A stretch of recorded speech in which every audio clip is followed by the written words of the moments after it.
switch off their Wi-Fi. ಯಾರು wifi use ಮಾಡೋಣ ಅದೊಂದು ಇನ್ಬಿಸ್ಬೇಕು If they come on Wi-Fi, it just connects it. Yeah. You have a good connection.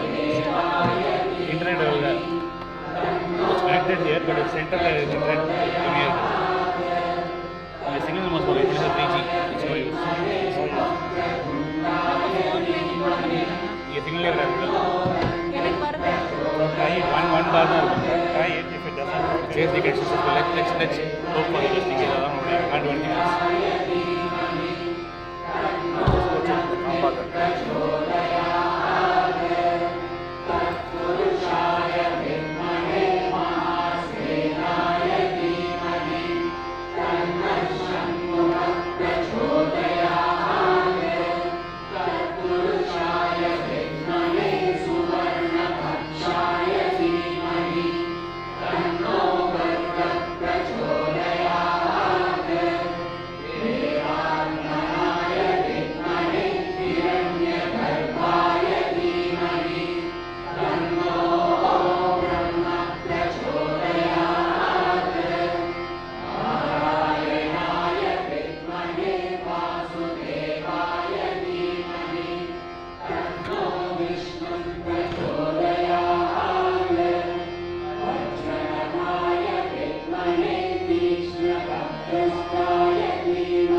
Jai Sai Ram, respected elders, brothers, sisters, and children.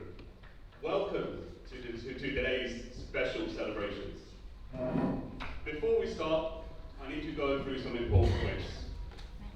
Toilets are located in the entrance foyer on the right as you exit the hall. Mobile phones must be switched off or placed on silent. In the event of an emergency, the fire exits are on either side of the hall, and let's meet up in the car park. Brilliant. So today, we are celebrating our 25 plus 1 year anniversary. These celebrations would have been last year, in 2021, but Baba, Planet Earth, and COVID had other ideas.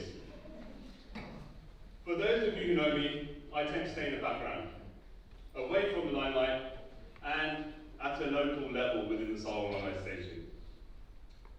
Ultimately, the goal for all of us is self-transformation, but we have different paths. My path has been leading me through Slough Sai Centre for around 20 years now. For me, having Sai Centres in the heart of our communities close by, acting as local beacons, spreading good vibrations is vital. Today, humans are spending more and more time living in a digital world, and even local Sai Centres such as ours are adapting and streaming online and spreading the message further than ever before. However, for me, the opportunity to come, be here physically, meet my Sai family, see the smiles, and sing together with others going on the same path, maybe at different speeds, generates a unique, rare, and special energy, allowing us all to become one with the force. We need this today. The world needs this. I thank all of those who keep Sai Centres going in every region. Now, on with the celebrations. It gives me great pleasure to call upon Guribai to give us the talk about his journey. One of our 4 original founding members of the Slough Sai Centre, along with Uncle Aurora, Uncle Guy, and the late great Uncle Tanda, Mr. T to us, a father figure for me here in the centre, and one man who was never afraid to tell me exactly the truth about my bhajan singing. So, Gurmeet Bhai held the first chair position here at Slough, but more interestingly, he was the lead guitarist in a rock band which I thought the name was the Dead Lizards, but no, it's not, just the Lizards. He certainly rocks the bhajans, and I'm sure he's going to have some fantastic stories for us. Gurmeet Bhai, please.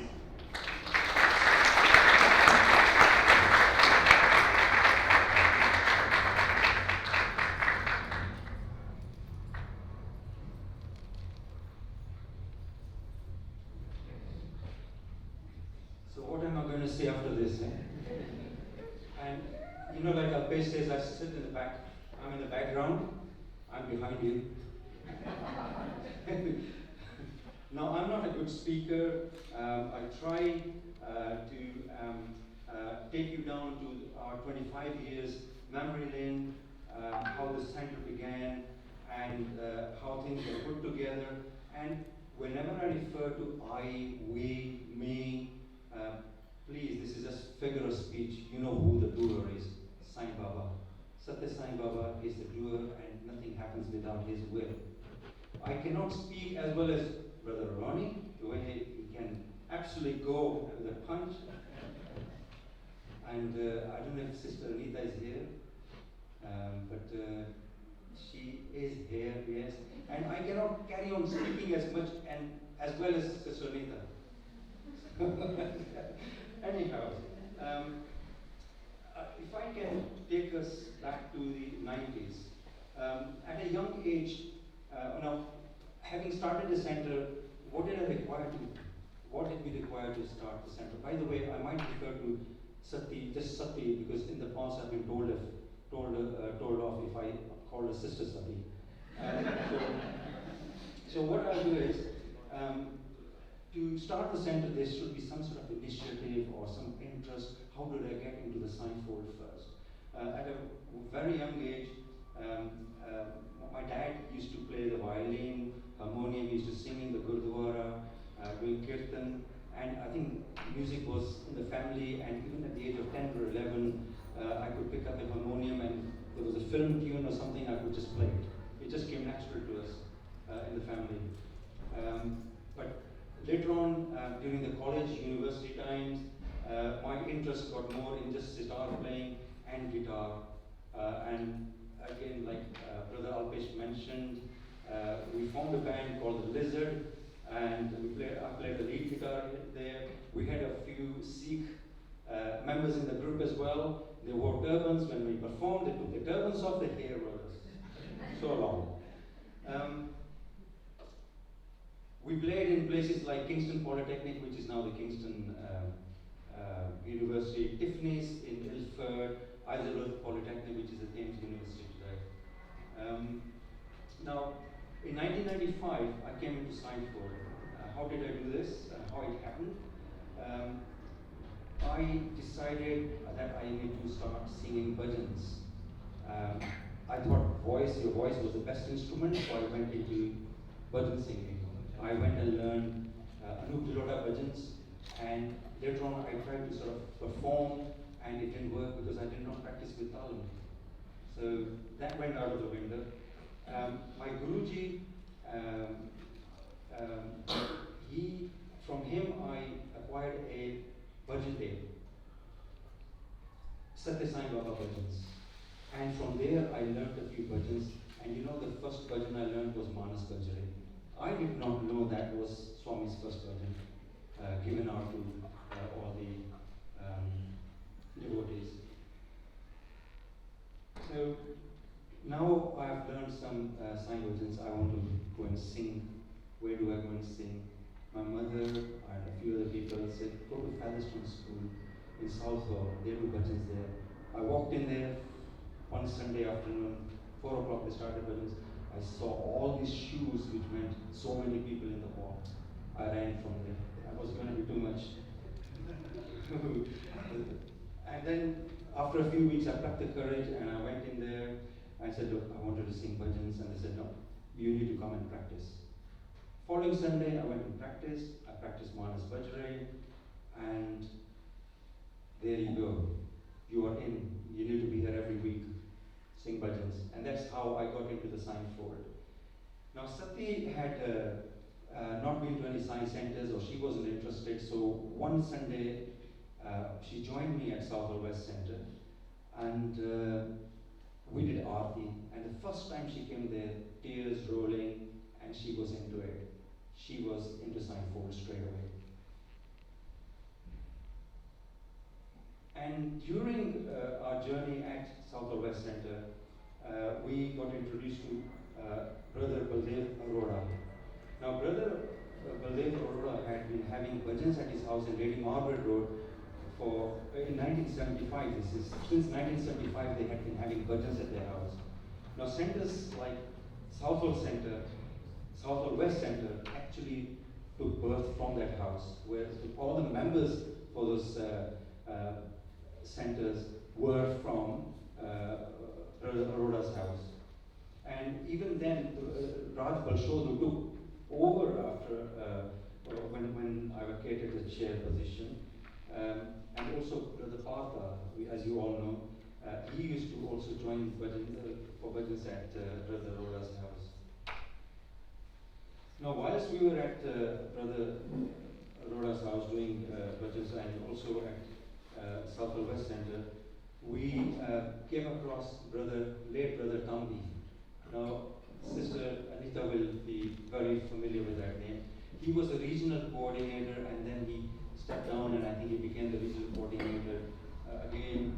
And it is his perseverance and push to open a center. You must open a center in Slough. You must open a center. This continued with him, and as a result of that, Slough Center was formed. But I'll come back to that. But also Heston Center was formed because of his drive with Sister Barbara. And I think Anita also, there was a lot of correspondence. And I think if you remember, we used to go for meetings with Dinesh Thakur. He was at his place in Queensbury for meetings. Okay. So in 1995, just before we started the center, I got introduced. We wanted to have bhajans in Slough. Where do we go? Who's doing bhajans in Slough? We found out that Derek Norbury and his wife Rashmi were doing bhajans in Slough. We joined them. We did some bhajans at the house. They were doing bhajans just once a month. And then they had bhajans at the center. What is on Farnham Road, the center today, is the old building. They used to hire a hall. And that their drive behind it financially and otherwise very much was driven by Mr. or Brother Chaudhary, who was associated with the Hindu culture or Hindu society. So that didn't work out too well, although we had a big program. I think it was a Guru Purnima program or Baba Swami's birthday at Beach Drive Hall. But after a while, that sort of fizzled out, and there was no budgets in Slough. So we got together this 4 founding members, myself and Brother Baldev Arora, Ved Ghai, Brother Ved Ghai, and then late Satpal Tanda. 4 of us got the courage to start a center in Slough. And again, we started in exactly the same premises where Derek was holding his bhajans. So this is, whilst we had good few weeks of bhajans in the center in Farnham Road, and then we decided to move to the Langley Pavilion. And then we were fortunate enough to secure Sister Divya Patel, who everybody's aware of. She came and joined and took over the SSE. She had wealth of knowledge. She brought a lot of experience, and she led the SSE team really well. We can't thank her enough, and she actually continued to offer her service in about 4 or 5 years, and then also from the background. We applied for our center affiliation, and that was affiliated by Brother Balaram from, I think he's in Manor Park Center, he used to be, and then he was the US National Chair. One of the things that we did in our center here in Slough was have open meetings. At that time, our understanding was all centers, most of the centers, they had a closed shop. They had meetings within the wings. For example, the spiritual coordinator, just the very active members, 4 or 5 of them, and they made decisions.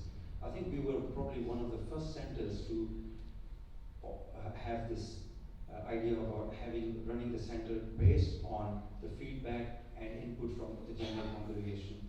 So there was no closed shop at all. Like I mentioned, our spiritual SSE wings were strong. Sister Divya was very committed and led the SSE to high standards. Our bhajans were really strong. We remember one particular incident when we went to do a slot at Pinasai Center, and there was Brother Solanki. We started our bhajans, and the bhajans were booming. We finished the bhajans, we came out, and he said that normally we go and introduce the group, they go and sit down and do the bhajans, start the bhajans, and most of them move out because they need to go and do other things, take care of other things. And he said, we as soon as you guys started singing the bhajans, we were just frozen, stuck. We didn't go out. We just stayed there and listened to the bhajans. Another thing to note, when we did start the center, we had families very committed. Full families were committed. I can remember in my living room, I had speakers. We didn't have any storage areas. And something to say about commitment, particularly from the SSE, and also we experienced this from the National Ishwarama Day, parents who are committed, their children in SSE thrive even more. So, message for parents, and that is your children will only go as far as your commitment is. If you are committed, your children will be committed automatically. So, please have your commitment as well. We embarked on a seva with the Mencap Society, and this was once a month we used to pick up the Mencap. I don't think today they use the word mentally handicapped, but we used to pick up the children and the adults from their houses and take them to the club and join them and make friends with them, play with them and games. And this service wasn't really for the light-hearted. And as we experienced that when Sister Anjul actually came to one of the functions and she said, yeah, this is, it had an impact on her. And not anybody and everybody could go and do that seva. And we used to go take them out to the seaside, etc. And Brother Raj Balshod was very active with this as well. And Sister Pinky, who was also earlier with the center, she committed to the Mencap Society, and I think she was there for 5 years. Now, just to mention, for example, the Swami's photo and the Ganesha was actually bought and purchased and bought by late Brother Satpal Tanda. Swami's chair was donated by Sister Pinky's mother. I thought I just mentioned that. Now, if I just, from the Mencap, what happened with Mencap was, in 2000, they actually inserted a little article for us in their diary, and basically, we still got the diary, and one of the things it says, what does Mencap do? For many of our members, it is difficult for them to develop friendship and relationships with members of the general public. It is in the club setting that most friendships are developed. And then volunteer file. What has Pinky, Raj, Sati, Gurmeet in common? The answer is that they all belong to the Satya Sai organization, and they are most valuable members of the Mencap. Some time ago, they volunteered their services in keeping with their belief in the human values of truth, right conduct, love, peace, and non-violence. These basic tenets of belief motivate them to help others and their presence at the club on Wednesdays. So there's quite a long list here. I didn't think I was going to be able to speak for 10 plus minutes. So I've done that. That's an achievement. So a little bit more on the waffle side. During our era in 25 years, we had lots of devotees who came to the center. They were like Sister Vidya family. They were here for a year or two, and they went back to Chicago or Boston. They were from Sister Deepa, who went back to Dallas, and there are other people who came to the center and joined us, and they left because they couldn't sing or they didn't want. If you don't give me a bhajan to sing, I'm not coming to the center. I'm sure other centers go through these experiences, but one particular one that strikes us is Sister Rajeshwari. She came from South Africa, and she actually sent a letter to the center, and I'm just going to quote you a few little lines from her letter, and then okay. From the very first day I stepped into this room, love enveloped me. Swami's presence can be felt here within each and every one. The tears I shed whilst I did Aarti glisten my eyes now, and I write this note, but I am going back with the notion that I have Baba and he has plans for me. And if Swami had wishes, I'll be back. Baba has given me the opportunity to meet the group that he felt fit for, fully surrendered myself in his padam, and what better a group than this one to join. And then in the end, she says, start the day with love, spend the day with love, fill the day with love, end the day with love. this is the way to God. She's Satya Sai Baba, Jai Sai Baba. And she says, I've truly learned this here, and she's taking this as part of her life. Jai Sai Ram. Thank you very much.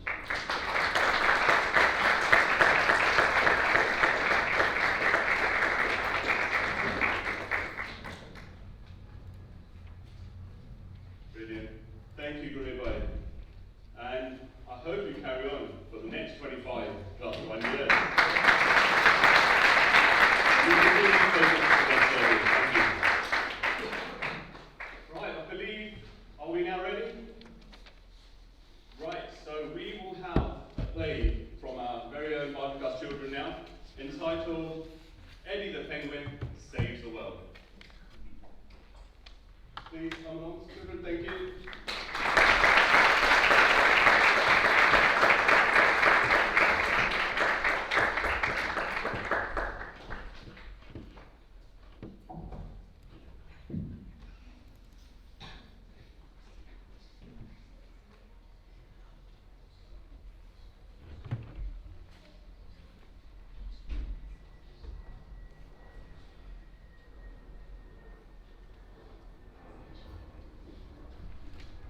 Deep in Antarctica, under the cold, cold sky, Eddie the penguin was thinking. He thought about the beautiful world he lived in, and he thought about his family. Eddie had an enormous family. There was his father, Daddy Penguin. Hello. Grandpa Penguin. Hello. Brother Penguin. Hello. And lots of penguin chicks. Hello. Hello. Hello.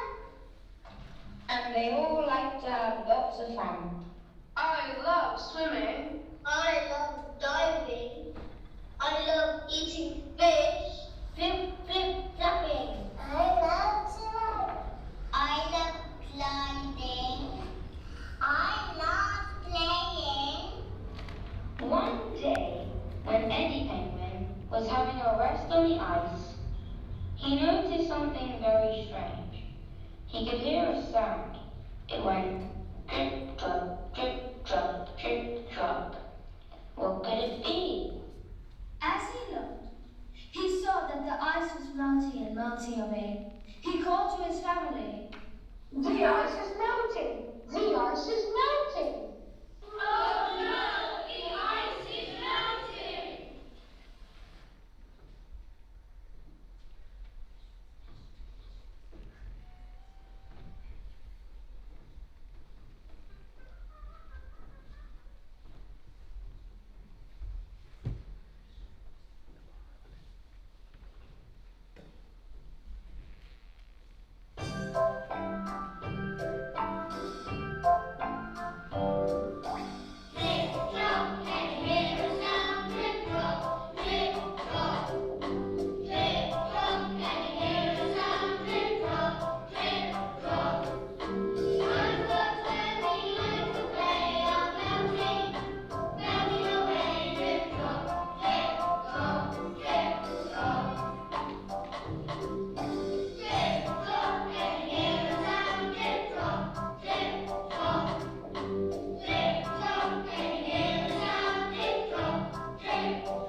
What could the penguins do? Where could they find more ice? Eddie thought for a while. Then he said, I know what to do. Eddie the penguin decided that he and his family should go on a journey to find a new home. He gathered everyone around him, and they all agreed with Eddie that they would have to travel right to the other side of the earth. The very next day, the penguins set off on a very long journey, all the way to the North Pole, to see if there was any more ice there. They travelled for months and months. They rode on a wheel over the sea.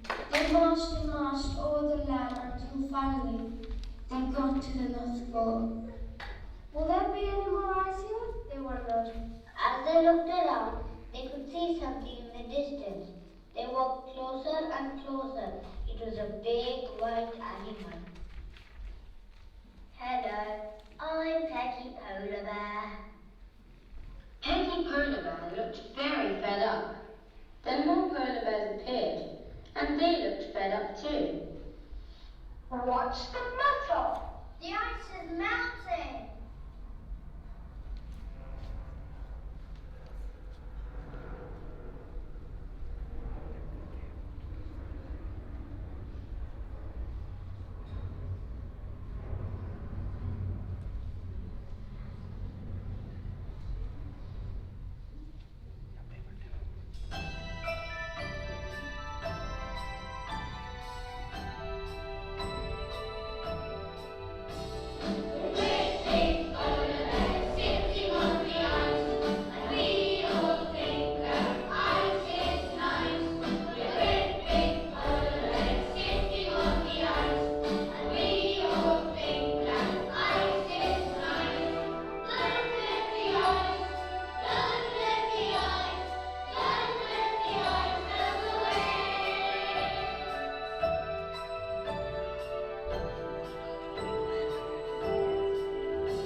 So the ice was melting at the North Pole too. Eddie wondered why this was happening. He asked the polar bears if they knew why. It's the human beings. They are making our planet too hot. This made Eddie very worried. He decided that they should go and see the human beings. So they set off on another journey all the way to the United Kingdom. When they got to the UK, the penguins couldn't believe their eyes. There were enormous noisy cars everywhere. Vroom, vroom. The enormous noisy cars used up lots of energy. The pollution from their exhaust went up into the sky and made the earth warmer and warmer. The penguins came to a school. Along came Mr. Boots and his son Sam in their great big car. Vroom, vroom, we like driving. Vroom, vroom, we like driving.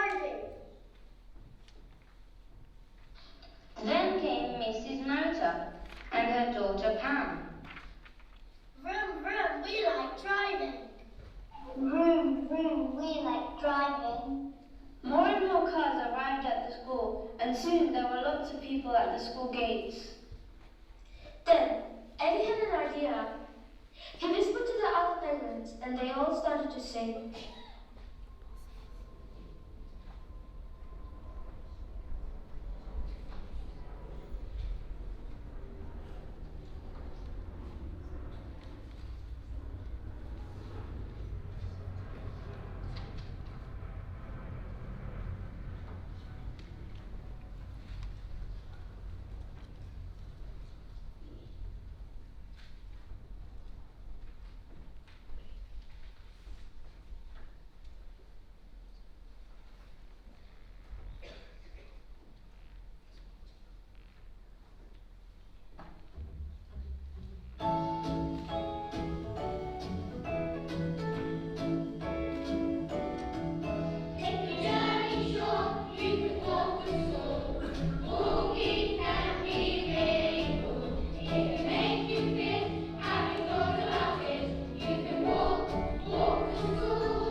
We can skip to school.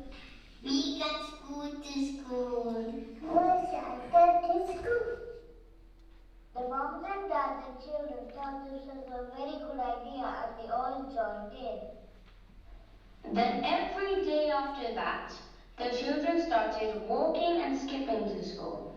Some people travelled by bus, some people travelled by train, and the planet started to cool down.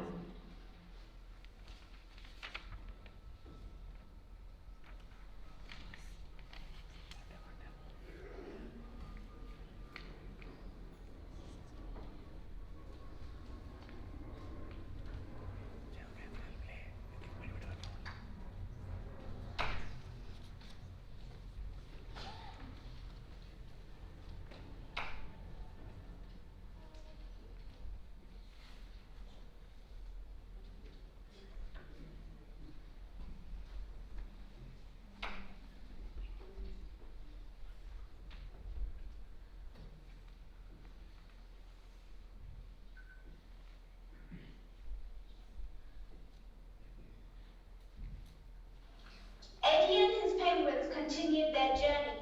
They went all the way to America.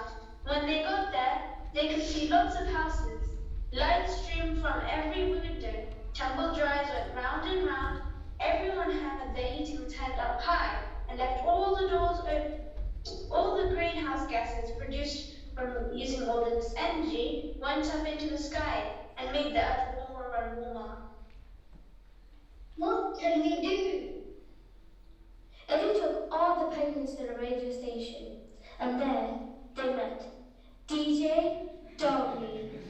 We've got an important message for everyone. Can we go on air? So, DJ Dolly spoke into his microphone. And tonight we have live Eddie and the penguins.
They turned the heating down and wore some warmer clothes. They remembered to turn off the lights and keep the door shut, and the planet cooled down a bit more.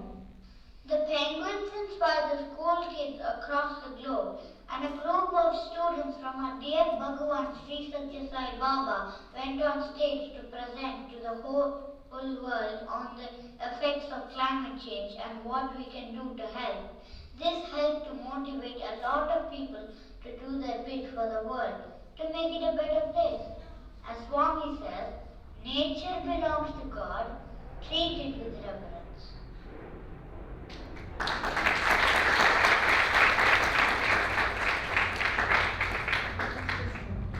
Those penguins have problems somewhere in Antarctica. Why are they travelling to North Pole, USA, and also the UK? Do they deserve this pain? Why are they feeding us, the humans, here in the UK? I know most of you are wondering about this. In 2021, the Emergency Event Database recorded 432 disastrous events related to natural hazards worldwide. All over the world, mankind is racked with various problems. In recent months, there have been a remarkable number of catastrophic disasters, a severe drought, devastating bushfires, hazardous smoke. While the above may seem like isolated threats, we also have some threats to human survival. Decline of natural resources, global warming, chemical pollution, rising food insecurity, and failing nutritional quality, and recently, pandemics and new untreatable diseases. When one problem is solved, another one crops up. The reason for this situation is the absence of right relationship between the individual and society. At the very outset, we have to take note of 4 entities. The first is Yeshli, the individual.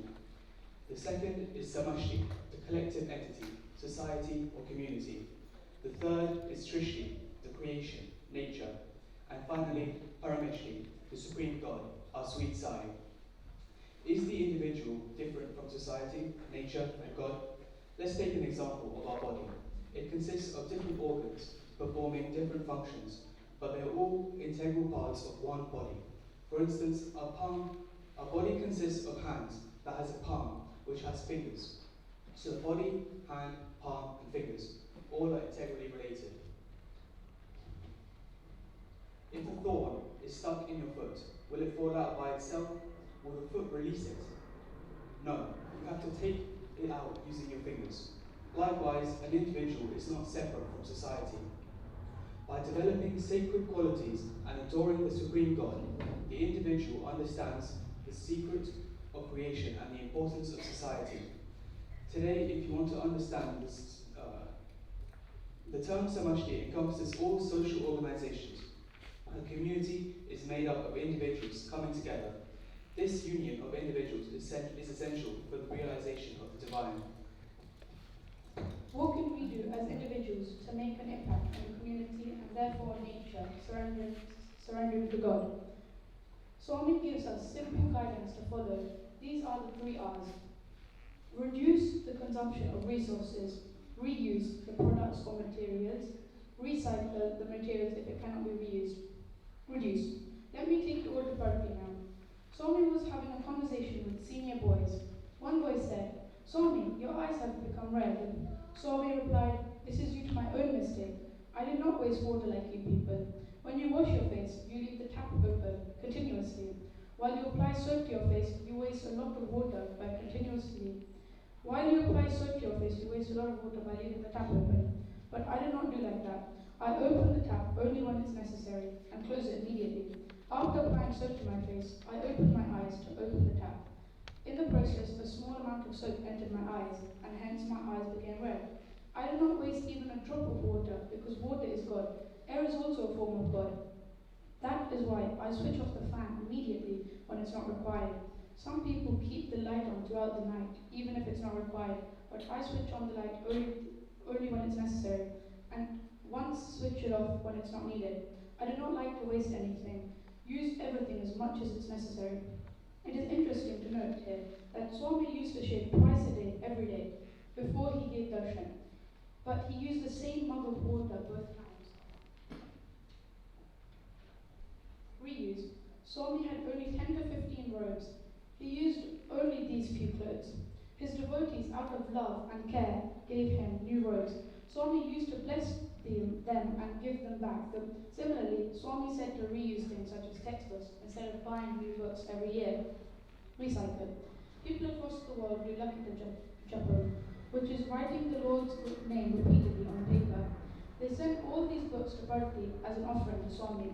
Swami will bless the books and will not let them go wasted. Each paper of this is used to pack Swami's Vibhuti and distributed to all of the devotees.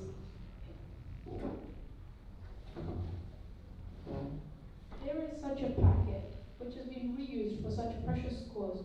So let's take Swami as an example and try to reduce and recycle and reuse. Reducing is creating less waste. Place the ceiling on desires. Some things easily doable. Maintain and repair products like clothes and appliances. Borrow, rent or share items like party decorations, tools or furniture. Donate unwanted but usable items to local community centres. Turn off the lights, fans, TV, computers, printers and other electrical devices when not in use. Don't waste food. Plan and prepare. Cover pots while cooking to avoid heat loss. Stop junk mail and cancel unused magazine subscriptions. Carpool whenever possible. Spend less time in the shower. When there is will, there is a way. We all can do our best with these small practices. Today is a big day, a day to cherish all the love, gratitude and blessings being showered by the Supreme God. Placing Him in our hearts on this 26th anniversary, let us all promise and challenge ourselves with 26 days of sadhana as a humble offering to our Lord Sai. The first sadhana is to not buy clothes for 26 days. Food biodegrades in just 10 days, but clothes go to landfill and take 50 years to degrade. So no clothes shopping for the next 26 days. Rid your wardrobes of any old and unused clothes and give them to charity where they'll be reused and given to the poor. This way we can all take the first step towards a cleaner environment. The second sadhana is to go vegan for 26 days. With this we have a greener environment and a cleaner body. After these two, everyone can decide upon which challenges we can take up next. I hope all of us can make a promise today in front of our sweet Swami that we will not buy any clothes for the next 26 days and continue to build on these sadhanas and save our beautiful planet. Saram.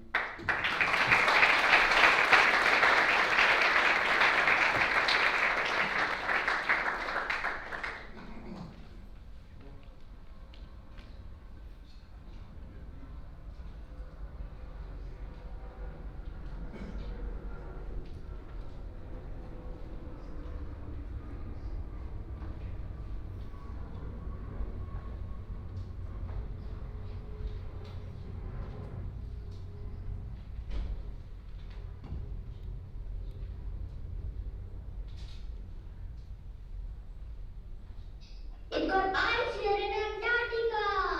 It got ice here in the North Pole. And in all the places where ice was needed. The polar bears shouted. Ice!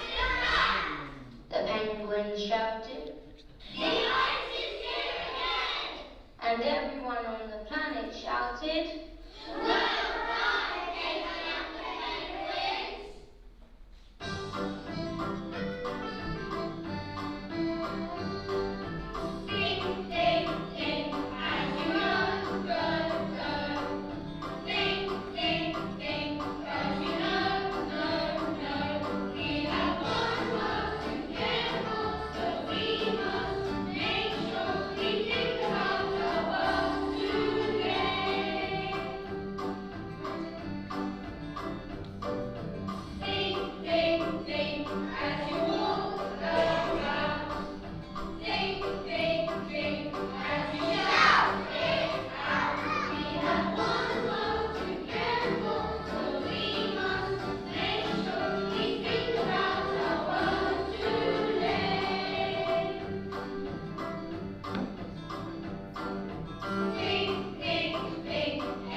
outstanding performance.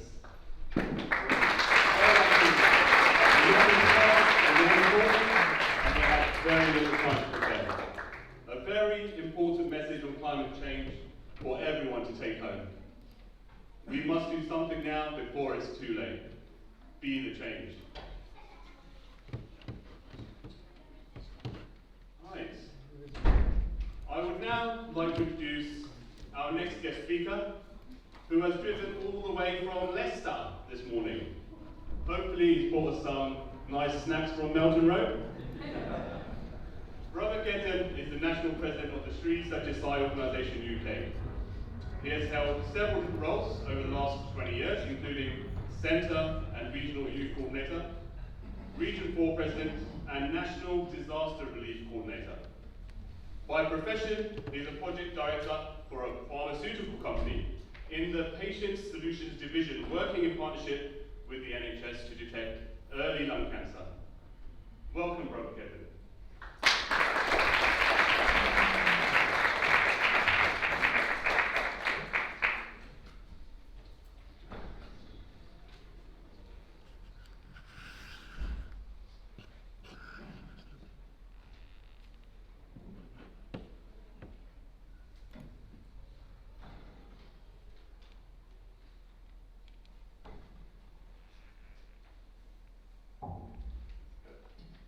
I offer my utmost humble pronounce at the lotus feet of my beloved, sweet, and dear Lord, Bhagwan Sri Satya Sai Baba. Respected elders, brothers, sisters, and young children, Jai Sai Ram to you all. Firstly, I'd like to thank Bhagwan for bringing us here together on this auspicious day of celebrating a big milestone for the Sai Centre. Nothing happens without his will, and it's wonderful to see the children on stage today. The energy was fantastic, the messages hit the heart. And for all of us, you know, I know that we're backstage, but I think maybe another round of applause just to say.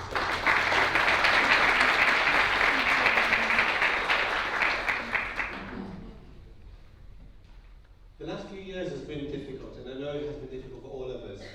And just to be together in person is a wonderful feeling. And today's my first time I've come here, but as soon as I even got out the car, the smiles were there, and it felt like I'm back home.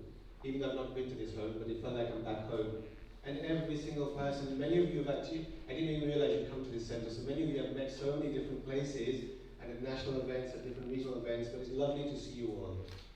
And I'm also driving down today as well from Leicester.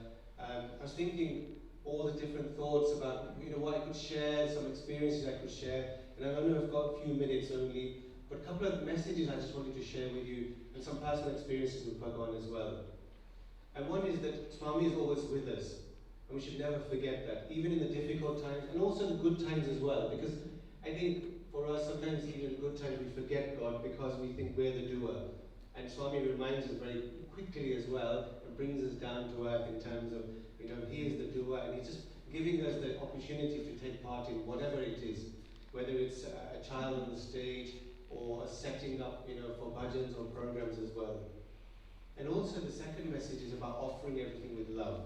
And both of the messages take me back quite clearly to an interview I was with Bhagwan in 2006. And in the small interview room, we were all together, a few of us brothers were there, we were on a Gram Seva trip. And Swami lovingly for 45 minutes spoke to us. And in some ways it was, you know, even if I think about it now, I feel like I'm back in there. And I think that's how Swami is. Any experience we hear about Swami, it takes us there. Even if we're not there, Swami gives us the opportunity to really experience it as well. And Swami went through the usual kind of interactions with us about what's your name, what does it mean, if you're married, what's your wife's name, and the meaning in your job and everything. And Swami asked me about my name, and we had clear instructions and training before, because Swami's attention to detail is phenomenal. And for those of you who have seen it in action, in person, or even you've heard about it, everything is planned to a T.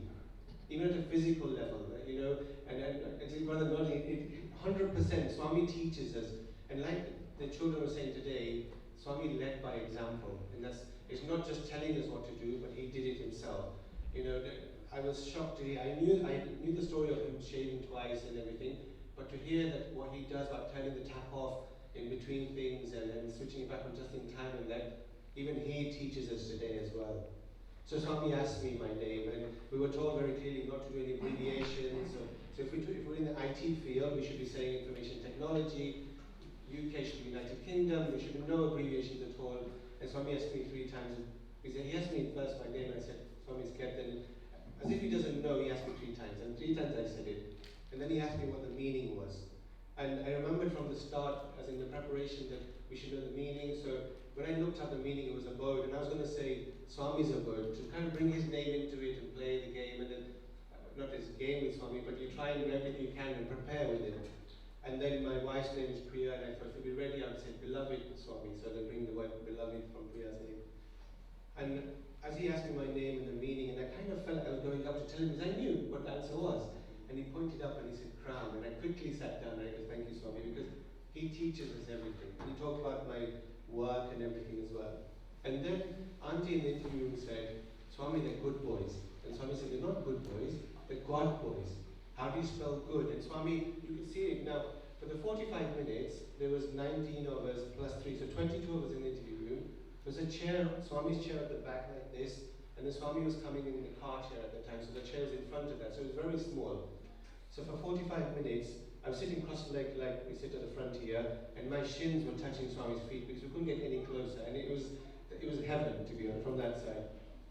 And Swami was talking, and he said, they're not good boys, they're God boys. And Swami kind of signaled how good is, and he said, remove one of the O's, which is the ego, becomes God. They're my boys, like this. And the message for all of us to say, we're all his children. And then Swami, so he gave us the lift to say, we're his boys, we're his children. And then Swami said, when you're here with me, you do everything I ask you to do. When you leave the ashram, you start forgetting certain things, doing things you shouldn't be doing. And the message is landing in my heart straight away what he's saying. When you go back to London, you start to eat things you shouldn't eat, drink things you shouldn't drink, see things you shouldn't see. And then he pointed to one of his brothers and he said, you are the worst of all. And for that split second, I was glad that he wasn't pointing to me for a second, right? But for that split second, I saw the Shiva of Swami. His eyes were bulging, his teeth were grinding, and he wasn't happy. And in some ways, I was scared because this is what Swami is, right? He was the mother at one point telling us, you are my boys, you are everything, you everything. But also he's telling us he knows everything we do. And he protects us. And even me driving down from Leicester to today, I have this kind of thing I do. I keep my, obviously if there's people with me, then that's different. If it's me by myself, my passenger seat is empty, it's clear, it's clean, because Bhagwan is driving down with, or I'm driving, but he's with me all the way and holding my hand. And that fear was there because for a second I could see that. And suddenly he looked at me and started smiling and laughing again, and I thought, this is fine. I like this Swami now. The scare, the Shiva side is great to hear about, but not to be at the end of when he's saying things in that.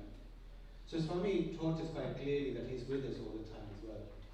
And then as the interview kind of continued, we had the opportunity to have pictures of Bhagwan, or the time was a picture, and I remember quite clearly, again, it's so vivid in my mind and my heart.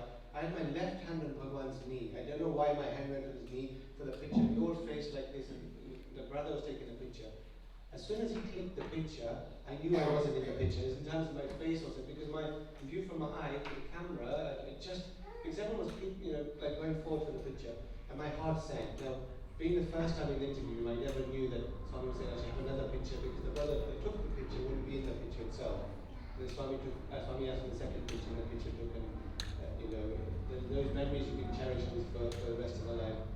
And then Swami gave a prasadam, and Swami is so loving that you see in darshan, he sits there, and even though we might not practice as much as we practice, he still sits there lovingly and smiles and wonderful, as if it's the first time he sees it, he gives his messages like that as well. Now the second message, just to finish off on, is about offering everything with love. And we finished the interview with a photo album. So there's brother Amit from Leicester as well. So we were Region 4 youth coordinators, and we presented an album to Swami with pictures of all the activities that we did as youth. And Swami, again, after 45 minutes, still went through every page. Lovingly looked through each picture of activities of service and sadhana programs and everything. And he said, lots of activities, but no love. And that was a thunderbolt to my heart, because I went in there thinking, Swami, look what we have done. We've done this, we've done that. And Swami clearly, lovingly said it. It wasn't even an ounce of upset or anything, but he taught us in just a few words as well, that anything we do, whether it's setting up a mic like Brother Abush has done now, or the children performing, or setting up the chairs, or offering a sandwich to a homeless, whatever we do, we should do it with love, because Swami is here in each and every one of us.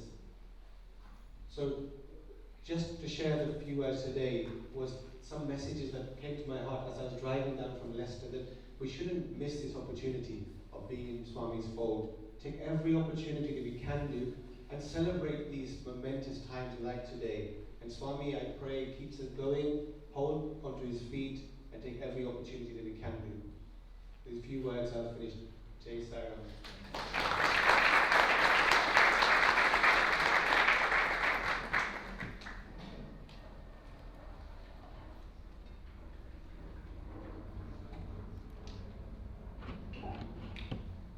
Thank you, Ketan Bhai. So wonderful to hear your experiences that we can relate to. And thank you for reinforcing we are all God's children. Now, I would like to introduce my co-host, my mini-me, my J-Bhai, to take you through the second half of the program. Thank you. Jai Sai Ram.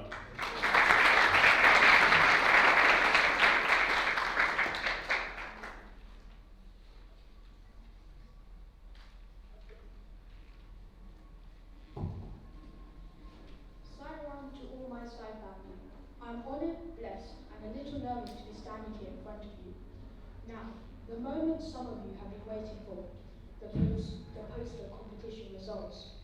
I must say that some of the posters are very thought-provoking and so colourful. A great effort all around, especially from my little 4-year-old sister Naira. To help with the presentation of the prizes, I would like to introduce our former SSE convener, Divya Auntie. Importantly, Divya Auntie was my dad's Bible guest group, and I'm hoping to hear some juicy stories of how not so well behaved you were back in the day. Slough Centre is privileged to have and have had so many wonderful dedicated Bible guest teachers. With their wealth of experience, they guide us not only with their teachings, but also by their example. Divya Auntie was part of the foundation on which we have built our successful Bible guest program here at Slough.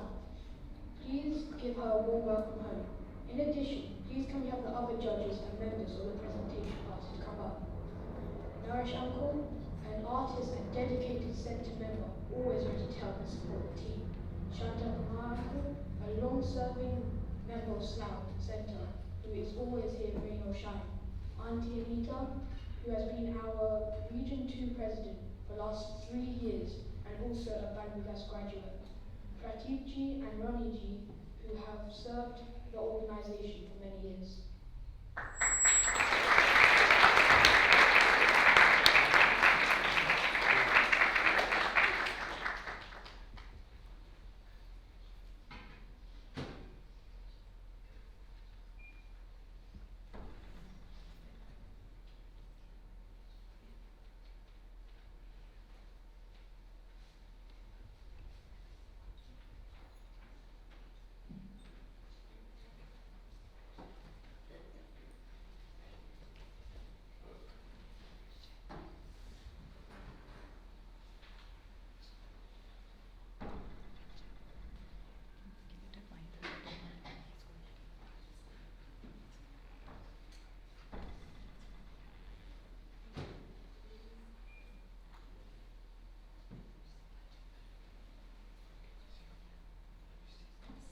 Dear brothers, sisters, and dearest children, thank you for giving us the opportunity to look at your lovely posters, some of which are displayed and you'll be able to see.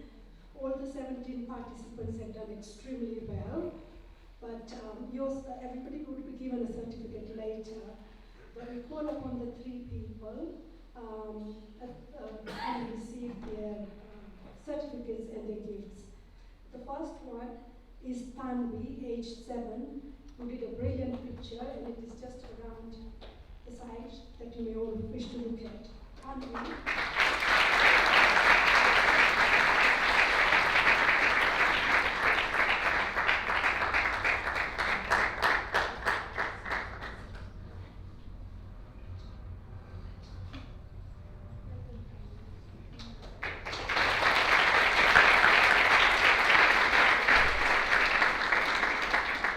The second one is Vignesh, aged 8.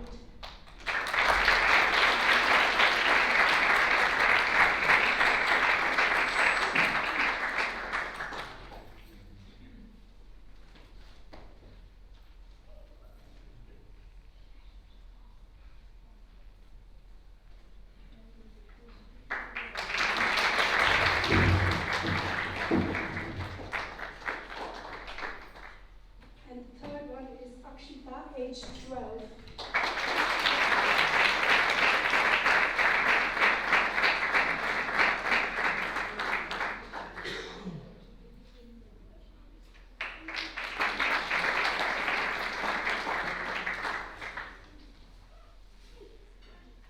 Okay. Can I just say that all the 3 posters were of equal standard.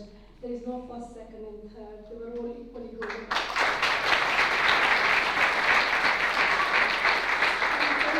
The rest of the 12 posters from the children and 2 from the adults are extremely good. They've all highlighted climate change and what we need to do about it. Quite thought-provoking, which we should all have a look at. Thank you.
Om Shri Sai Ram.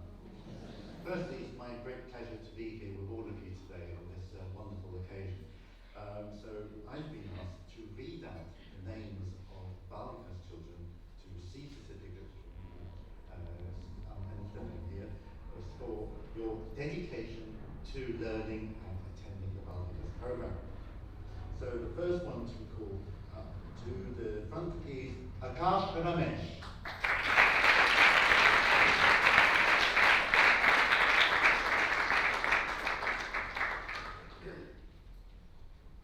The next one is Yash Balasai.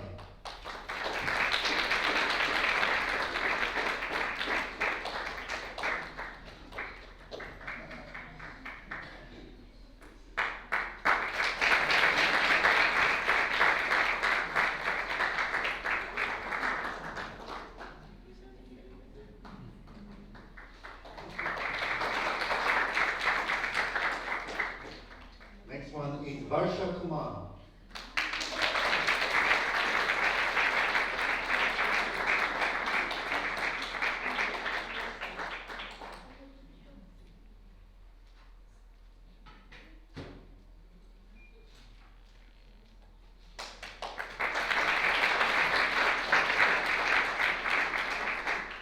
And last but not least, Vishwa Kumar.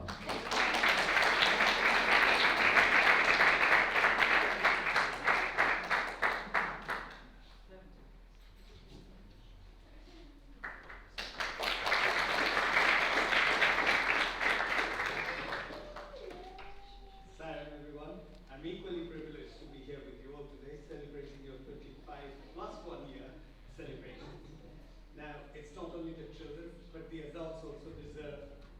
some recognition. So what I would like to do is ask Sister Asha Soni to come forward for her commitment and service to the society.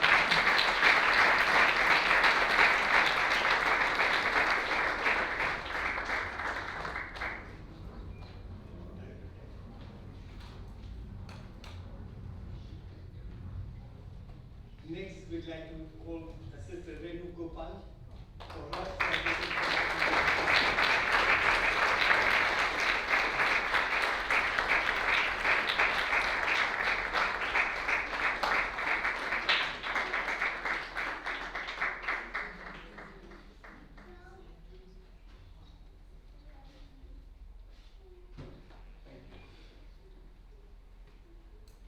Next, Sister Uma Mahindra.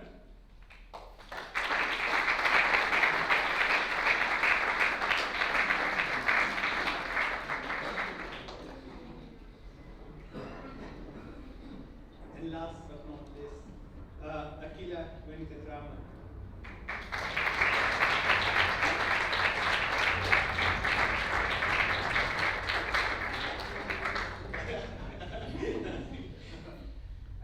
I hope I'm not mispronounced the name.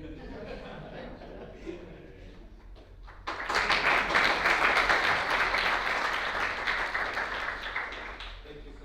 Thank you. Thank you, judges, and well done to everyone that took part. We need to spread an important message about climate change and how action is needed. The truth is, Earth will survive. We won't. Change is needed. We are the last generation that will be able to make an impact. In the future, it will be too late. We are now heading into the crescendo moment, and honestly, my favourite part to the centre functions, the budgets. It is with self-respect that I believe Slough Centre Budget Group has maintained such a high quality in their budget offering. Many consider the budgets as the highlight of their week and an opportunity to recharge their batteries. With their experience, our coordinators, singers and musicians always aim to encourage new and old singers to participate. They also work to develop children into the budget singers of tomorrow. Thank you, Brother Uncle, for your budget classes and patience.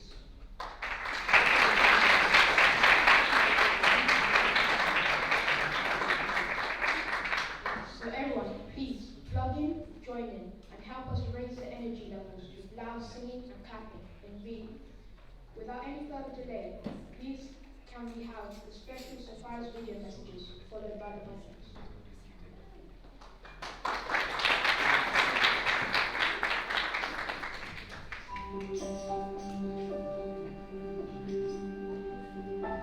Sign up, everyone.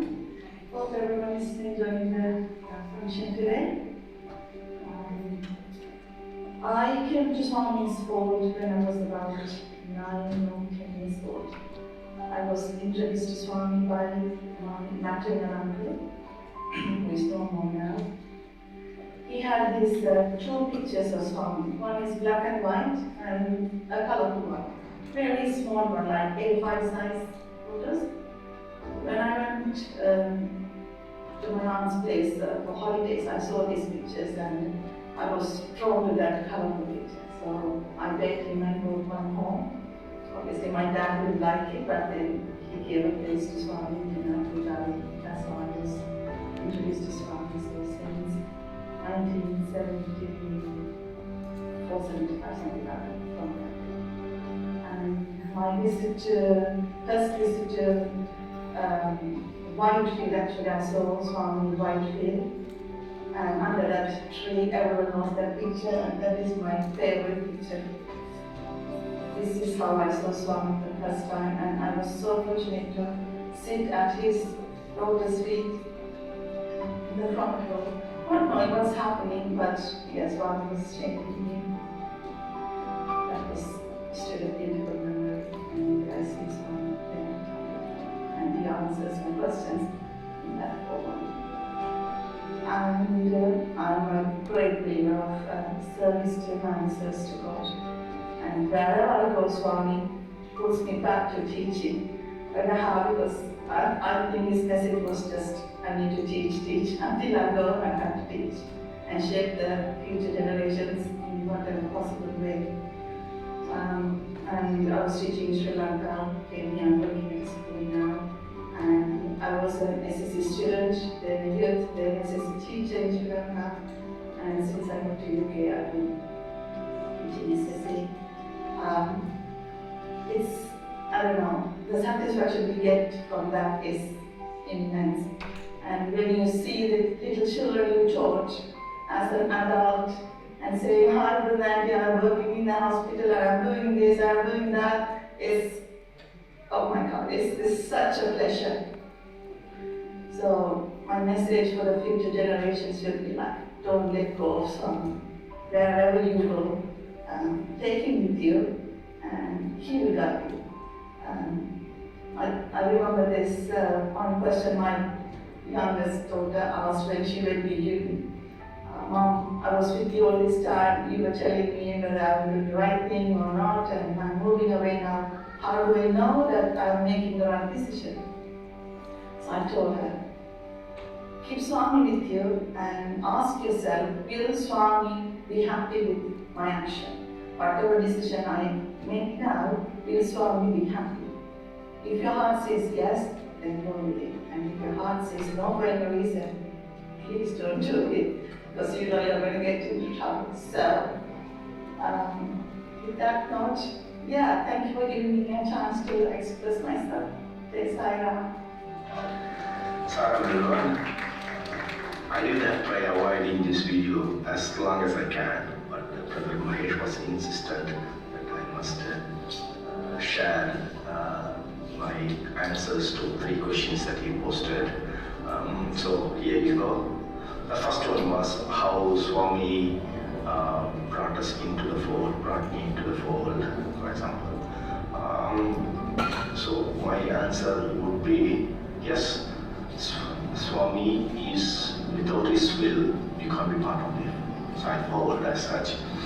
But for me, it's more than that, it's actually the devotees themselves that kind of inspired me to be part of the fold and continue to be part of the fold as such.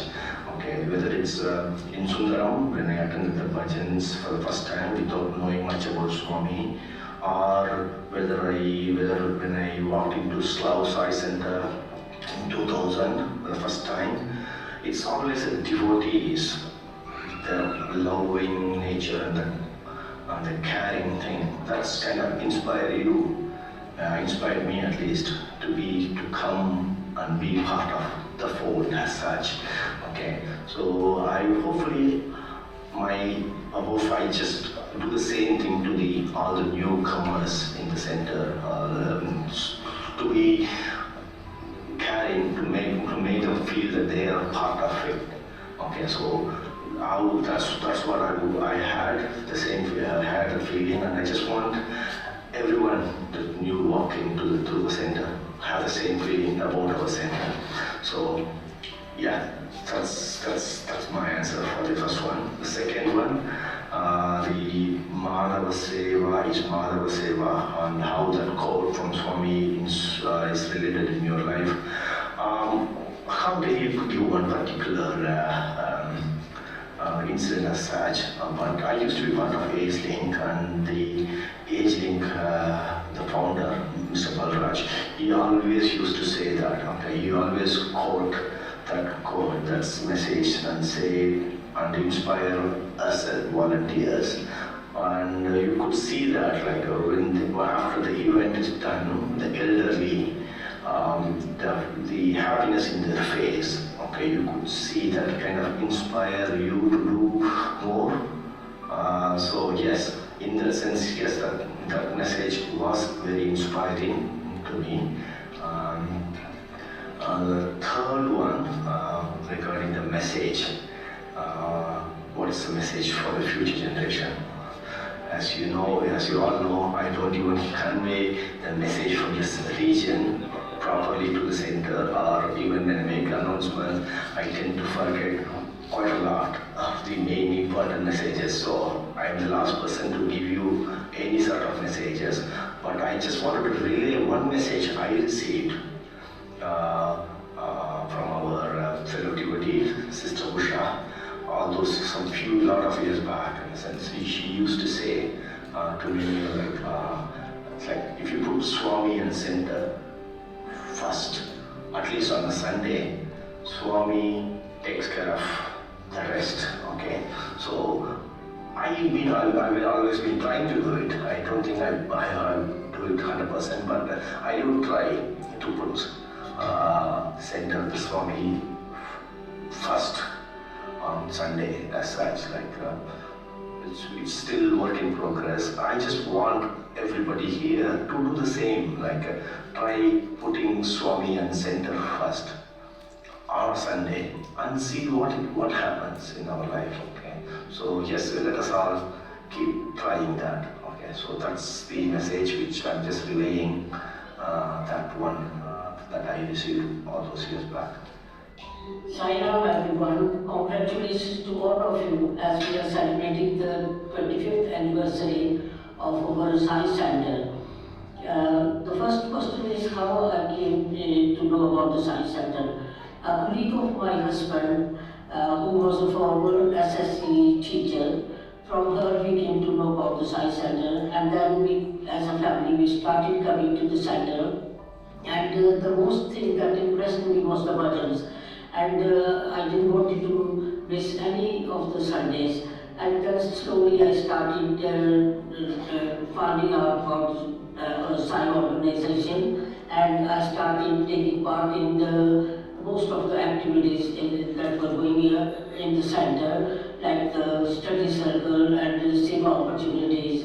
And I am very blessed that I started singing bhajans myself here in the center and at home also.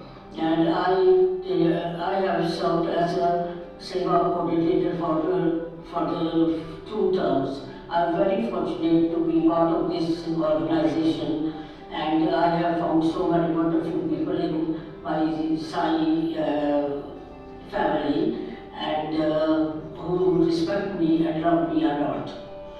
And the second question is about Manav Seva is Madhav Seva. As being a Seva coordinator, I was very fortunate to serve the homeless people in Slough, and many opportunities I got to do a lot of Seva. And I'm very thankful to Swami for giving me this opportunity. Coming on to the third question, what is my message for the new generation, the future generation? My message to the future generation is that they should respect the country where they are living, where they are earning their livelihood. Be a good citizen, law-abiding citizens, and they should always keep in touch with their loved ones, their friends, especially the people who are back home. And with the same, they should also not forget their traditions and carry on their traditions, which as their grandparents and parents have been doing, and pass them on to their kids also.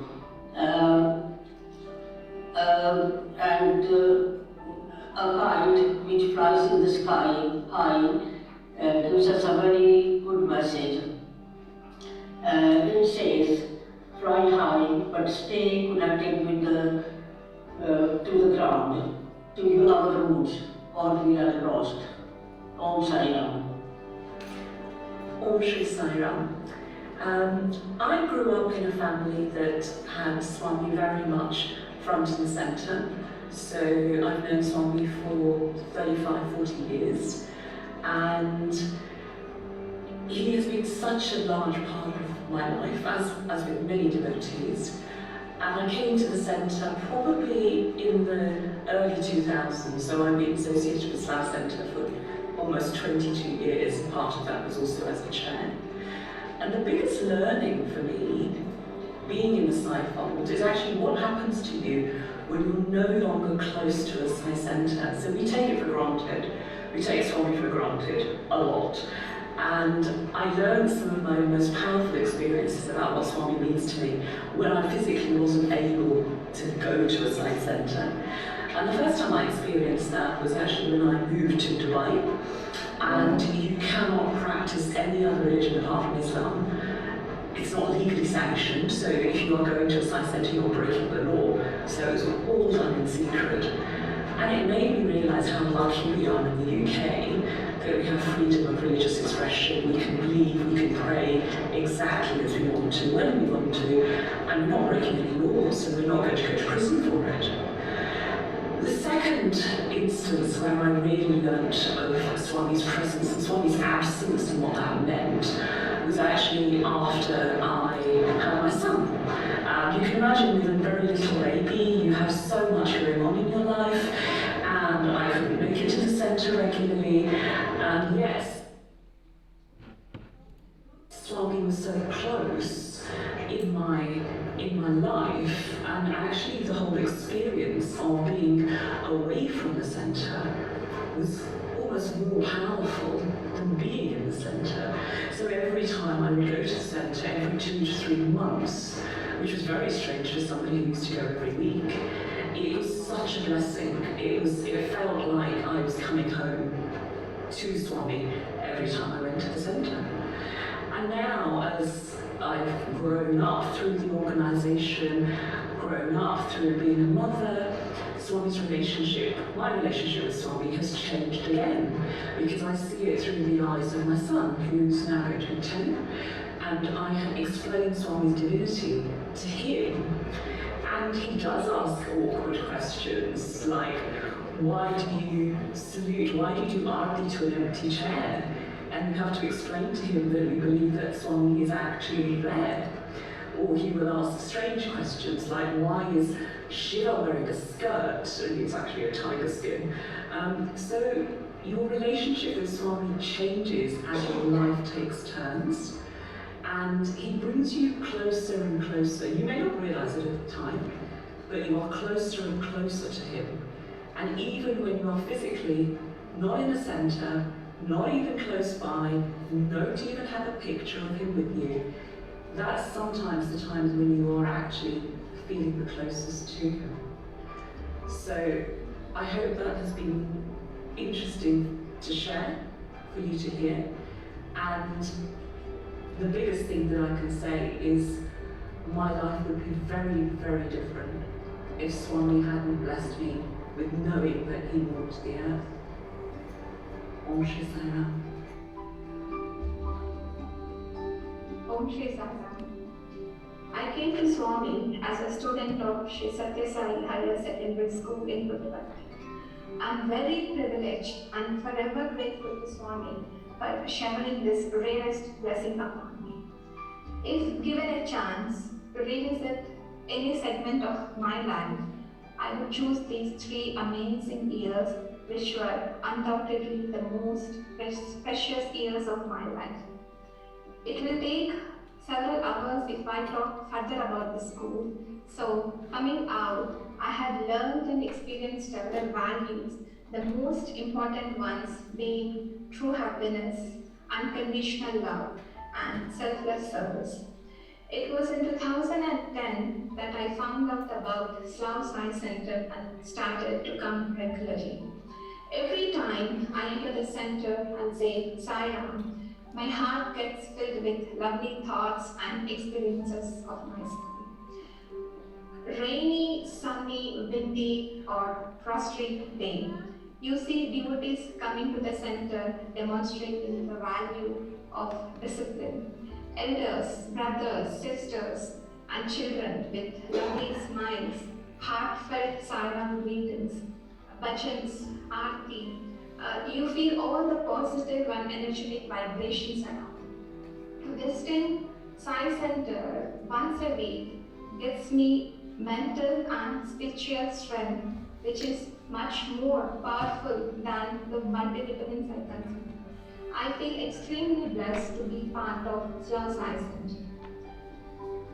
On the spiritual path, the first step is selfless service. Service is nothing but worship. Manava Seva is a flower placed at the feet of the Lord. So do it sincerely with a pure heart.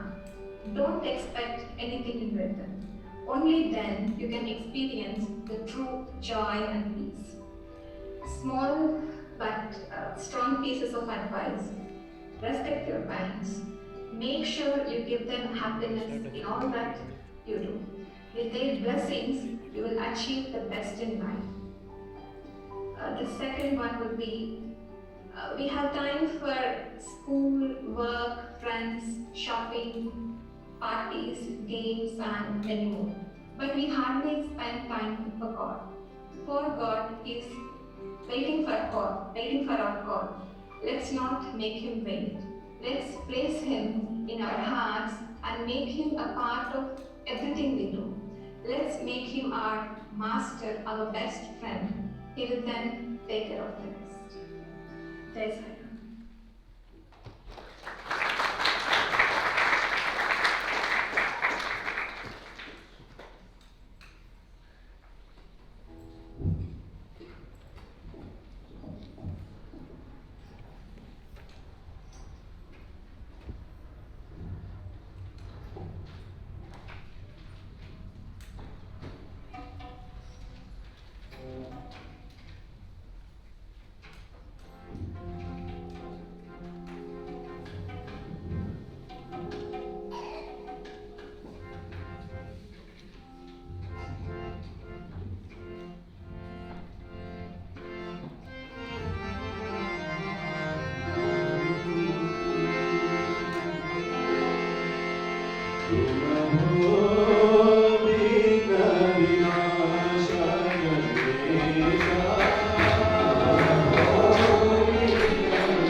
Yeah.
Ishvara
perpetual budget has healing properties and comes from the Earth's core. Another reason we need to save the planet for ourselves. And I hope you will all take part in the 26 days stand-up. I will now hand over to our Centre Chair, Mahesh Uncle, to wrap things up, hopefully quickly, and I'm sure the children and my dad are getting hungry. Thank you, Swami, for helping me get through this without getting slapped. No Fresh Prince on my face. Thank you, and I now hand over to you, Mahesh Uncle.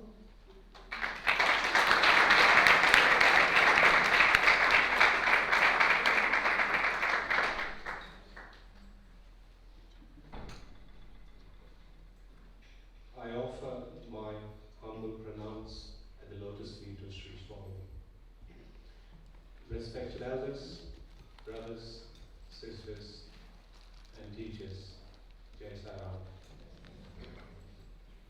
I'd like to express my sincere appreciation to the speakers, the panelists, and my heartfelt thanks to the National President, the Council members, our wonderful SSE, children, teachers, parents, for their valuable contribution and support to the Slough Sai Centre on the occasion of our 25+1 anniversary celebrations.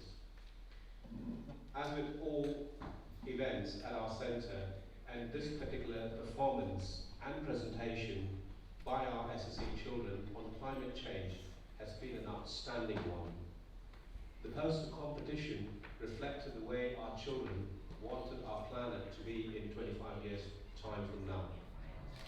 Our minds have been assailed by a torrent of ideas, information, interpretations, and visions by seeing the artistic illustrations portrayed by our wonderful SSE children. And it will probably be a day or two before we can sift them through and consolidate that in our own personal perspectives. There is indeed plenty of action to reflect upon, and today's event enhances our individual and collective contributions to meeting the climate change challenges. As a part of our 25+1 anniversary celebrations, we were also hoping to get our SSE children to plant 25+ trees to save the planet. We were unable to carry out this activity today as most of the tree planting happens in the autumn term. We will most certainly carry out this activity in the autumn term to make sure we fulfill this activity, which has been a part of our agenda for this event. At the end of the day, every child will be given a bag which has some seeds for them to take it home and plant it today. And I hope that parents will help their children with this initiative. Today, we are representing our younger generation, and as parents and teachers, we all have a dream that our children's lives should be much more beautiful and worthwhile than what we see today. I'd also like to kindly request everyone to take a pledge today in order for us to effectively tackle climate change. In fact, we are the change. We must bring in the change within ourselves and to help our children enjoy and lead a better quality of life. I'd like to reinforce the same message which our children presented, that we ought to be trying to take the pledge not to buy anything for the next 26 days and try to save different ways. And that's one example. We wanted our children to look back at this event years later and for them to travel back in time. So we decided to have a time capsule where we will be storing all their wonderful artwork in hard copies and soft copies, along with a number of aspects such as our SSE materials, certificates, information about our centre activities, and some photos from today's and previous events. The time capsule will be stored safely for 25 years from now, and it will only be opened during our Golden Jubilee celebrations. I'd like to call upon Brother Partha to come on to help me with the time capsule. We're going to be stealing some materials in the time capsule today. We will then have the cake cutting ceremony followed by talk for the day and the RT. And finally, I'd like to extend my deepest thanks are reserved to all the office bearers and active workers at Slough Sai Centre for their priceless contribution and for running a smooth event and making this a memorable event for all of us. Jai Sai Ram.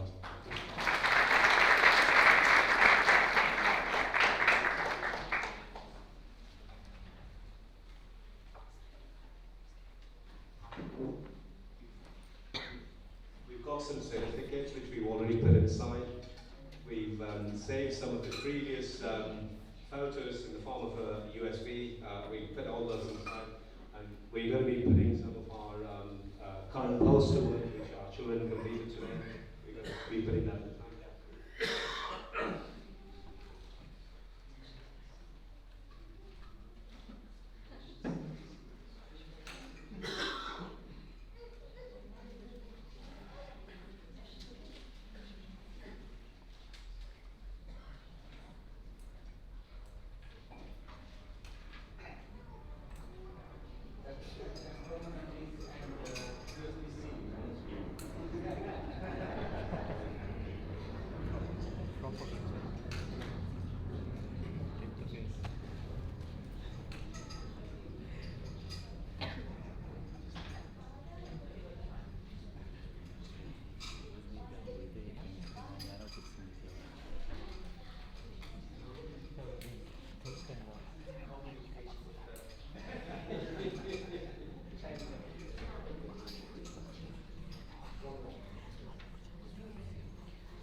Blessings for healthy and long life.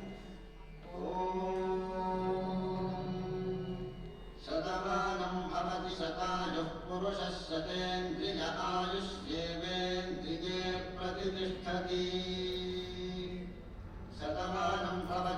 शतमानकं शतमानं भवति शतायुः शतायुः भवति शतमानकं शतमानं भवति शतायुः शतमानमिति शतमानं भवति शतायुः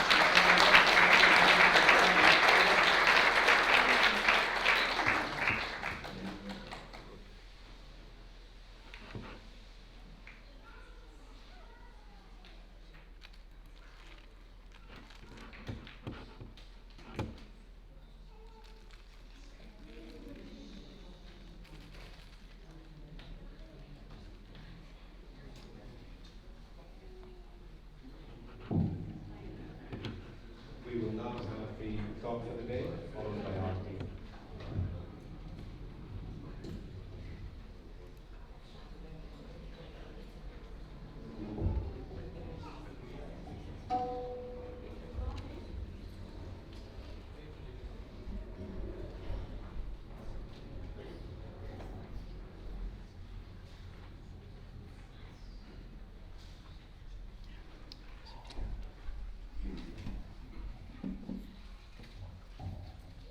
Om Shri Sai Ram.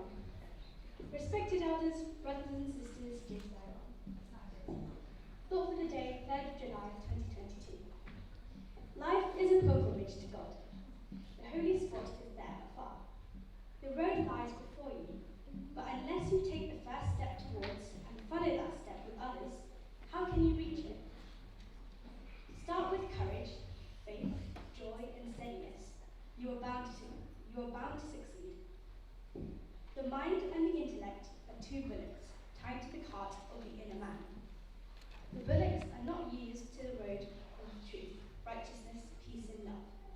That is why they drag the cart along the road familiar to them, namely falsehood, injustice, worry, and hatred. You have to train them to take the better road so that they may not bring disaster to themselves. The cart they are tied to, and the men inside it. The child gives you great joy by its play and party, but when it interferes with your work, you get very angry. It is a source of joy as well as grief. There is nothing that can give you unmixed joy. Even if there is, its loss brings you sorrow. This is the very nature of things. So try to correct the very source of joy and sorrow of the mind. Control it and train it to see the real nature of the objective world, which attracts and repels you by turn. This is the real fruit of education. Divine Discourse, December 20th, 1958.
Brahme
Please request the devotees who would like to offer their namaskar to queue up from the left side, please, and they can come up to the stage and offer their namaskars once we make our preparations for lunch.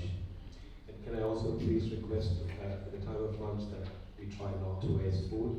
We've got a very strong message today, so please do take sufficient quantities which you require when you leave again, but please don't waste food. Thank you.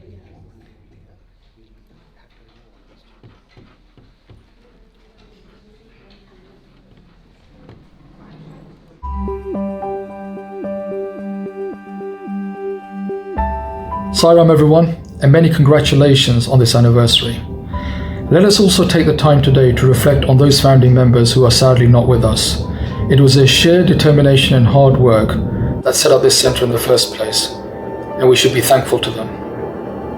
Turning to the questions, Brother Mahesh done a fantastic job in posing these three very difficult questions, and I would like to take the opportunity to answer them, and I hopefully give justice. The first question on my association with the Slough Sai Centre. Well, it was never my intention to be part of this Slough Sai Centre. And as you say, accidents happen. And one particular day, many years ago, I decided to come to the Slough Sai Centre at the Langley Pavilion and see what the fuss was about. I attended the bhajans, thoroughly enjoyed them, but on my way out, I was pulled aside by the youth coordinator at that time, who asked me to join the youth wing. Now, it was never my intention to be part of the youth wing, and certainly not my intention to be a full-time member or a volunteer of the organisation. But as you know, these accidents are always a blessing. Little did I know that just that meeting and that one visit to the Langley Pavilion would give me so much joy and so much friendship amongst this Sai family. I was then privileged to be part of many different activities. I helped create, as the youth coordinator, the Slough Sai Centre's website. I also took part in the pilgrimage to the youth wing, which was a UK pilgrimage to Prashanti. And also, I was also blessed to be part of 3 different areas of the organisation. I was the youth coordinator, the vice chair, and then finally the centre chair. And all that time, it gave me great satisfaction to build my mind and understand spirituality at the level that I need to. One funny story around that is I continue to come to the Slough Sai Centre for one particular reason as well. As many of you know, I am an ardent devotee of Shirdi Sai Baba. And there was a joke not many people know, but Sister Usha will know and Sister Kala will know, that every time I used to come to the Slough Sai Centre, I always wanted Shirdi Sai Baba's photo on the men's side. I used to do the sound controls at the time, and it was very important for me to have Shirdi Sai Baba's photo in front of me when I used to do that. So thank you, Sister Usha, thank you, Sister Kala, for making sure that my desires were met, and every time I entered the Slough Sai Centre, Shirdi Baba was on my side. The second question is around seva. I am a firm believer that you need to feed the people who are most needy. And again, not many people will know this, but let me tell you something about what I've done this from a personal level and what my life has shown. About 15 years ago, I decided to create a charity. I am one of the founding members of Vedic Ashram Trust. This is a charity, this is based in Kolar district in India, where, as I said, 15 years ago, other founding members, along with myself, decided to put something back into society. We all went to India to enjoy the sounds, the sights, and have a holiday. But what we as founding members wanted to put back into India was to help the needy and the poor. In terms of that, what I decided to do along with my founding members was create this Vedic Ashram Trust. And what we did was to do it in a village where there was no water, there was no electricity, there was nothing for the people. Our Kolar is based in a 2-acre site, and we provide water, free education, medical camps, and all the to the surrounding villages. That is on a personal level that's very dear to me. And every time I go to India, I love to see the smile on the faces of these people, and especially the young kids who had nothing. But now this village, I say to my other founding members, this village now looks like a town. If I see that village 15 years ago, never in my mind would I have seen, wow, this is great. But it's not just me doing this. This is the strength that I got from Swami. This is the strength that I got from my Shirdi Baba. Anything that he gives me, I want to put back into society. The final question, what advice will I give to the future generations? One thing I would certainly say to the SSC students is be a leader, do not be a follower. There's too many people who follow blindly without questioning. One thing I would say to them is be the leader that this country, be the leader that this society, and be that leader this organization needs. Don't listen and take it for granted. Do a lot of questioning. I always get frustrated when my kids ask me the question, why? But if you reflect on that, that's the only way they're going to learn.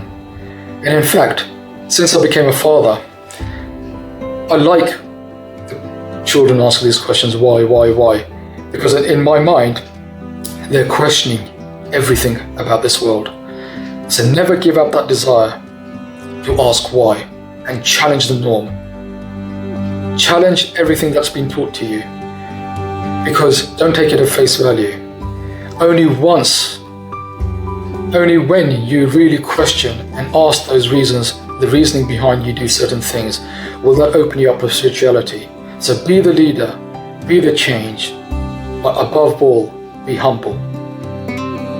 Humbleness comes to being spiritually growing around you.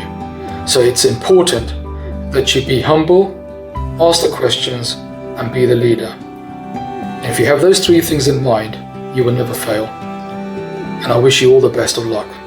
Thank you. My humble salutations at the Divine Lotus feet of our beloved Swami, and my loving Sairams to all dear brothers, sisters, and SSC children. The first question is, how did Swami bring you to be part of the Sai Center? It was in the year late 2010 that I came to the UK, and post Swami's Samadhi, Mahasamadhi in 2011, I was looking out for a Sai Center near home, and that's when I came across Slough Sai Center. The beautiful members of the Sai Center showered love on me and my family. They welcomed us in such a beautiful way that we just gelled well into the Slough Sai Center family. And from 2012 onwards, I had the opportunity to be an office bearer to serve the center for 2 years.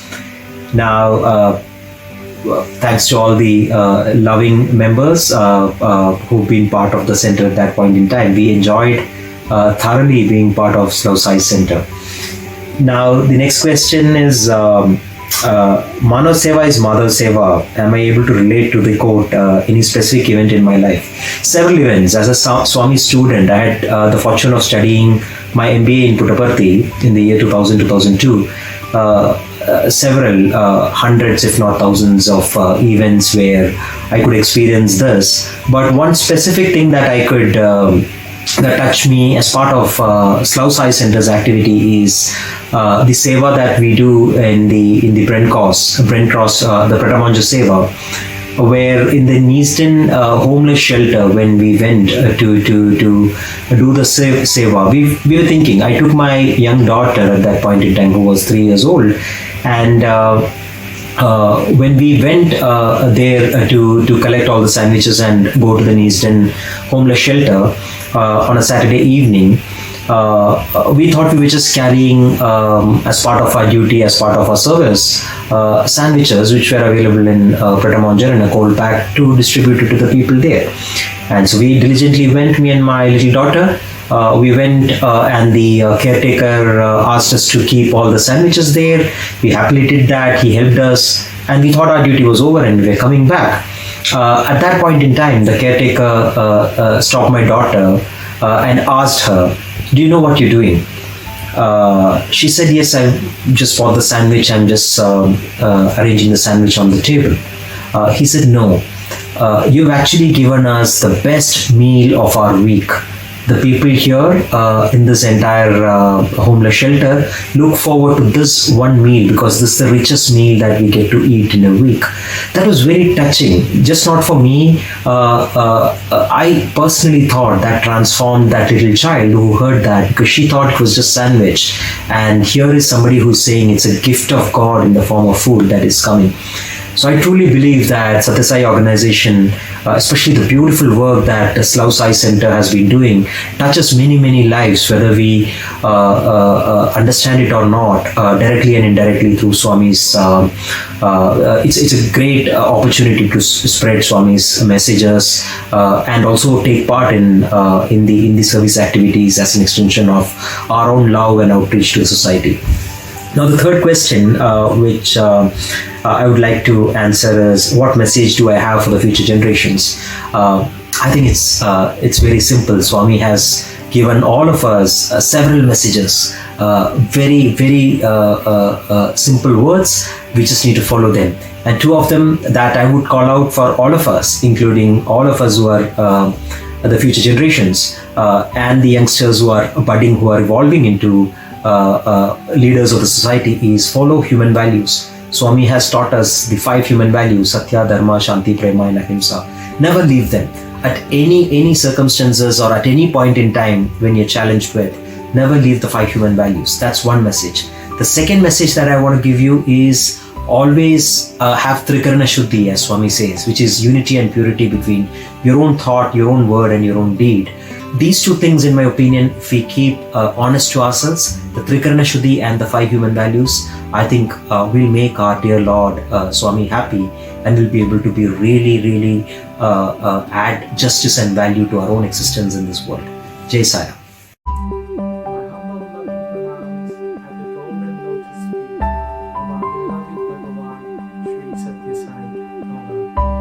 Jai Sai Ram, everybody. It's an absolute pleasure that I was given the opportunity to talk for 3 to 4 minutes max. I promise I will not go over the 3 or 4 minutes, because I have a tendency to talk way too much. And as Swami said to me, less talking is better. So I think Saisha is going to ask me the first question that was presented on the list. So Saisha, if you could kindly give me the first question. How did Swami bring you to be a part of the Sai Center? That's an incredible story.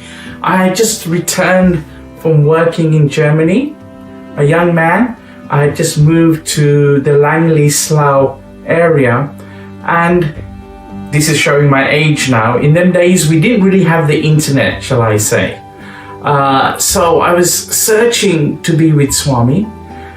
I actually visited the Swaminarayan temple on the A40, I believe, and I had mentioned that I would like to go to Satya Sai Baba's bhajans. Then mysteriously, I received a call from a lady who I'd never met. I picked up the phone and she said, "My name is Sister Ashaben. I understand you would like to come to Sai Baba's bhajans. We have bhajans in Langley every Sunday, and I believe it was 4 o'clock. Would you like to come and join us? That was when my journey started with our center. That was when Swami rolled into my life, and it is still very, very precious and dear to me. The love that I received at our center has stayed with me ever since. I remember meeting Sister Asha, Sati Bhabi, Meenakshi Didi, Auntie Aurora, and all the other sisters there. They made me so welcome when I actually walked into the center.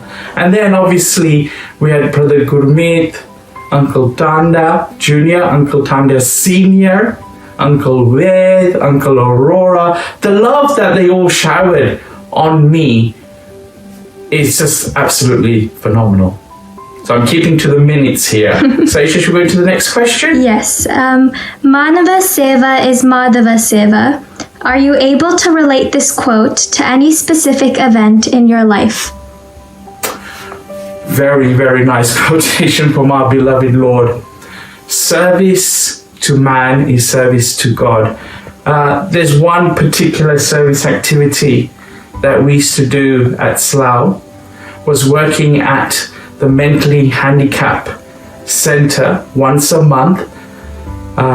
We would go and pick these precious individuals up from their individual homes to give relief to their family members. We would take them, and Brother Gurmeet and Sister Sati will remember this. We used to go in the minivan that I was too scared to drive, and in them dark winter nights we would go and do this service, and we would knock on the door and they would be excited to see you. We would take them to the social club and spend the next 2 hours just being there for these people. And the relief on the family that we could do this for 2 hours so they could have a little bit of life was incredible. And I remember this one lady, this one lady in particular, her name was Maria. She was, shall I say, very tall, 6 foot plus. She was on the slightly larger side. She had a lot of disabilities, but she was the best chess player that I've ever seen. She would hands down beat anybody within 6 moves. She was phenomenal. And the smile on her face when she would win was truly incredible. That service to Maria is service to God in its purest form. She had no expectations from us. To be honest with you, I don't even know if she knew what she was doing. But Swami's love radiated from her to us. So really, I'm going to turn this around. She was doing a seva to us so that we could realize what true love was. Because remember, she didn't want anything from us. So that's what inspired myself. Certainly, Brother Gurmeet, you were there in them days when we used to go, when it used to rain, it used to be dark, and we were thinking, what are we doing? And we used to go to some of the pickups that were pretty sketchy areas, shall I say. But Swami guided us. And that is an experience that I've spoken to my daughters, Saisha and Sayoni, many, many times. Service like that stays with you. You know, you just can't. You cannot forget this. And I'm just going to add, let me add another little one. The simple act of saying good morning to an individual makes a huge, huge difference. It's service in the most simplest form. Just say good morning. Here in Canada, it tends to get pretty cold in the winter months. It could be -40. We've had 4 foot of snow. And when you walk into the office or your workplace or wherever you are and you say good morning, People appreciate that. People appreciate these small, kind words. We don't have to do grand as ever. Start very, very small. I want to move on to the final question, knowing that I'm going to keep within 3 minutes, maybe 4 minutes, Aisha. What's the final question? What message do you have for future generations? Oh, it's very, very simple. This is, out of all three, this is the most simple question. Have unshakable faith in the man with the orange robe. Simple as that. Have unshakable faith in our beloved Bhagawan Sri Satya Sai Baba. Do not be afraid to say that you are a devotee of Sri Satya Sai Baba. Stand up and be counted. His love is infinite. He will never leave you alone. He will stand beside you. He will stand behind you. He will be in front of you. He will be above you, and he will be below you. Have unshakable faith in our beloved Bhagawan Sri Satya Sai Baba. And for the young people, be engaged in Swami's mission. You are going to get a PhD for free. Be engaged in the organization. You will learn how to present. You will become project managers. You will become leaders of industry. Swami gives you all of these aspects, and it's totally free. I would tell all the young people, be engaged in Swami's mission. He will give you everything that you require to succeed. Just take one step to him, and he will take 100 steps to you. It's a very warm day here in Canada. I'm actually decided to sweat. That would be my one single message. Have unshakable faith in our beloved Bhagwan. He will be with you always. He told us many, many, many times, I am always with you. And finally, I will say to you, what Swami said to me is, time wasted is life wasted. Don't even waste a second of your time. I think I've kept within 3 minutes or close to 3 minutes. We will do this again in person in the very near future. I would like to thank all the people, all the devotees who have made Sri Satya Sai Baba Center of Slough a total success for the past 25 years. We're going to do this again on the 50th anniversary for sure. And then maybe we might be around for the 75th as well. So have a wonderful day.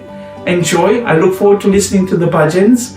And thank you. Jai Sai Ram.